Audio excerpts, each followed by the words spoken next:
Maka para sahabat setiap tahun juga melaksanakan kurban sebagaimana yang dilakukan oleh Rasulullah Shallallahu Alaihi Wasallam, kecuali 2 orang. Siapa 2 orang ini? Abu Bakar dan juga Umar.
Ta'allam ayyuhal muslim.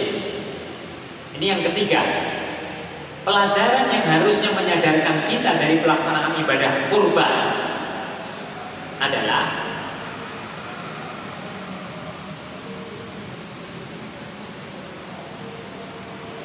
ketaatan. Tadilah kita sebut ketaatan.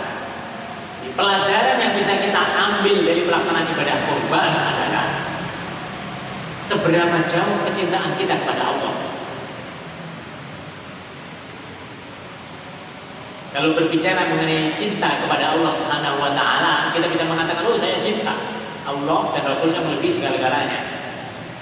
Tapi kalau dibuktikan dalam amalan-amalan kita, belum tentu amalan itu menunjukkan cinta kita kepada Allah.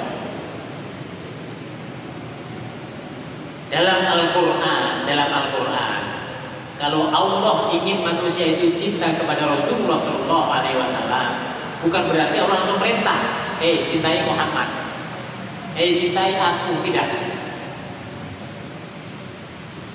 Kalau Allah ingin mengatakan dirinya itu dicintai, Dia akan memberikan kenikmatan yang banyak kepada manusia. Dia akan memberikan karunia yang banyak kepada manusia. Banyaknya nikmat, banyaknya karunia itu lalu akan menjadikan manusia sadar, oh ternyata tidak pantas kalau saya tidak cinta kepada Allah. Karena ternyata semua kehidupan kita itu adanya pada Allah. Demikian juga kalau Allah mengajarkan cinta kepada Rasul, kita tidak begitu saja diperintahkan cintai Rasul. Tidak. Ya ayyuhalladzina amanu in kuntum tuhibbunallaha fattabi'uni. Tidak semata-mata Allah menyuruh kalau engkau ingin masuk surga cintai Rasul, tidak.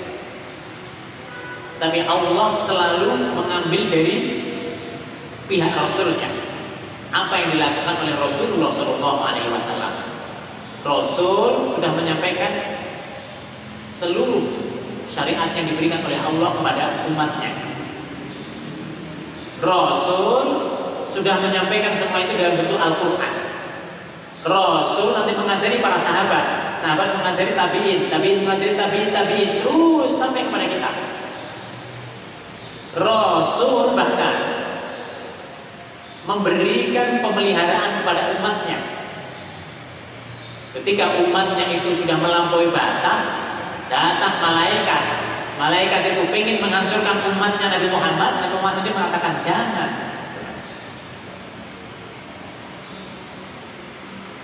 Ketika semua Nabi sudah menggunakan doa mustajabnya, yang belum menggunakan doa mustajabnya itu adalah Rasulullah SAW.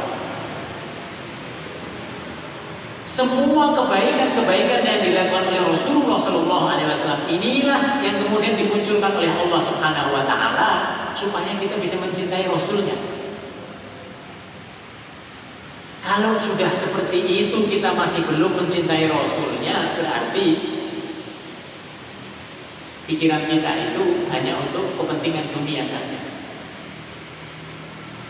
hati kita itu tidak pernah untuk merenungi semua yang dibawa oleh Rasulullah SAW. Maka kalau Rasul sampai menyatakan perbanyaklah baca sholawat, karena sholawat itu kembalinya kepada kita sendiri.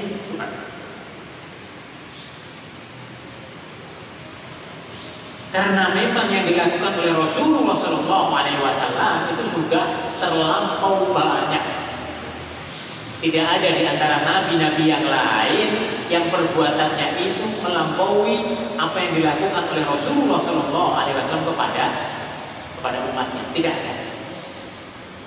Yang paling peduli, yang paling perhatian, yang paling menjaga umatnya itu adalah Rasulullah SAW. Maka dalam akhir surah At-Taubah dikatakan laqad ja'akum Rasulun min anfusikum azizun alaihi ma anittum harisun alaikum bil mu'minina raufur rahim. Coba.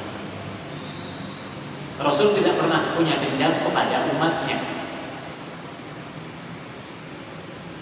Karena itu beliau seperti air limput telak, air yang suci mensucikan.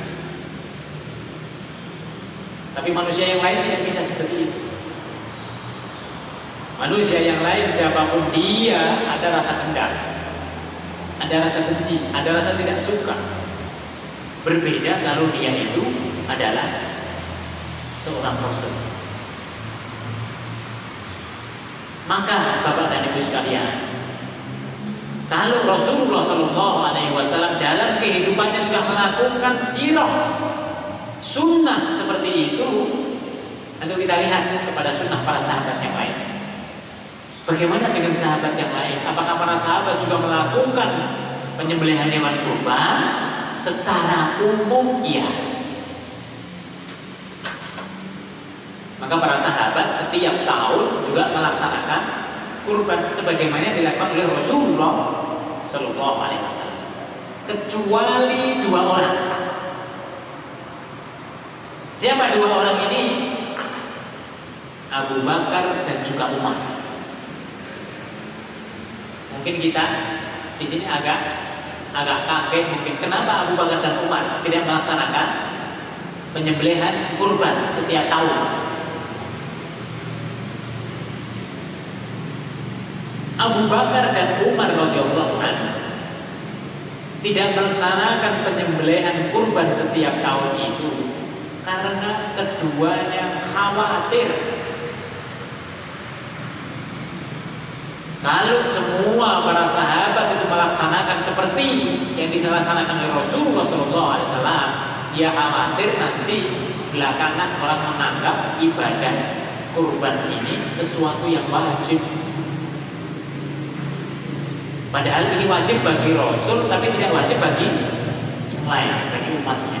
Sebagaimana wajib ibadah malam bagi Rasulullah SAW, tapi tidak wajib bagi umatnya.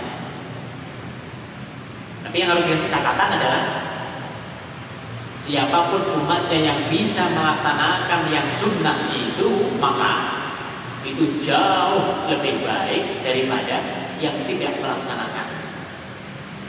Maka selama ini kita memiliki pemahaman yang salah tentang sunnah.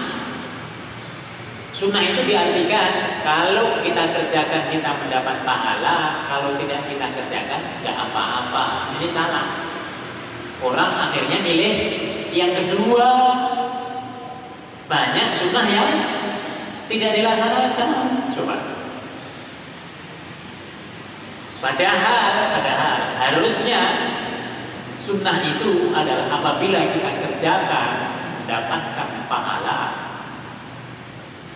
Nanti dirubah yang belakangnya. Jadi bagi mereka yang mengerjakan, mereka mendapatkan keutamaan yang luar biasa dibandingkan dengan mereka yang tidak mengerjakannya. Jadi kalimatnya harus dirubah. Supaya apa? Supaya mindset yang ada pada manusia itu berubah. Karena selama ini itu ada pandangan kalau tidak dikerjakan tidak apa-apa, tidak berdosa. Ini yang kemudian menyebabkan kaum muslimin dalam kaitannya dengan ibadah-ibadah yang sunnah mereka tidak mengerjakan. Maka tadi Sayyidina Umar juga Sayyidina Abu Bakar radhiyallahu anhu tidak selalu setiap tahun melaksanakan kurban, karena beliau ingin